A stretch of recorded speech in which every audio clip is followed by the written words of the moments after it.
36 hours ago, I, along with most of campus, sought refuge in our rooms, as classmates and professors chanted proudly for the genocide of Jews while igniting smoke bombs and defacing school property.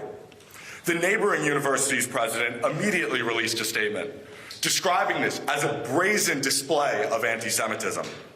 He went on saying, "Silence in the face of last night's demonstration of anti-Semitism and hate near our doorstep is not an option for me."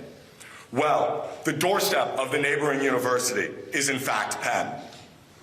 And in fact, Penn's president did choose silence.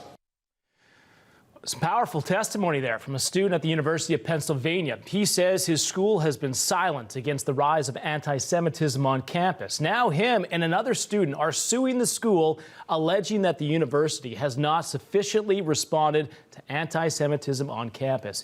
Eyal Yakoby is one of the UPenn students suing, and the man you just saw give testimony. Thank you so much for being here. You are alleging that the school has not done enough to combat anti-Semitism on campus. Can you provide some examples of what you've had to go through? Definitely. Thank you so much for having me on.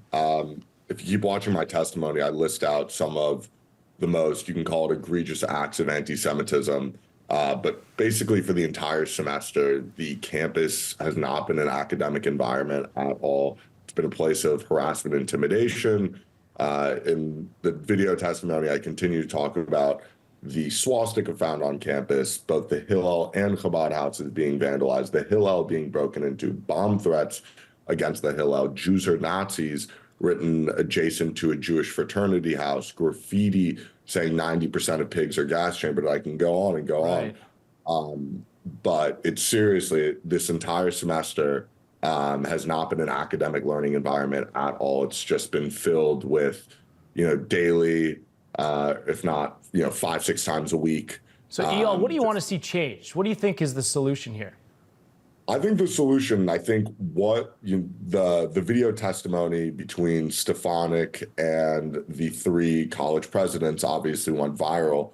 But if you listen to the 5-6 hour testimony, you can see that there's this indifference when, these Congress people from both sides of the aisle are talking about anti-Semitism. Some of the college presidents, including former President McGill, were smirking during the testimony. And I think it should show the American people that there was no sense of emotion where you have students telling you that they don't feel safe, that they are unable to go to class. And there's this moral ambivalence to the entire testimony, not just it depends on the context viral video. Yeah. UPenn's president recently resigned following that controversial testimony you were just talking about on Capitol Hill. What did you make of the apology? I thought it was, again, just not taking accountability. There was no grace. There was no hubris. The chairman then released a piece in the Philadelphia Inquirer, which is Philadelphia's newspaper, where he basically says that anti-Semitism wasn't prevalent. It was just donors, fear-mongering, and the anti-Semitic incidents that did happen were isolated and well investigated. And it was just yet another example of this idea where, despite at least myself going all the way to D.C. to tell the world what's happening, it seems like maybe that never made it across his desk. Real quickly, what are you doing to stay safe? If you don't feel safe, what's your daily life like now?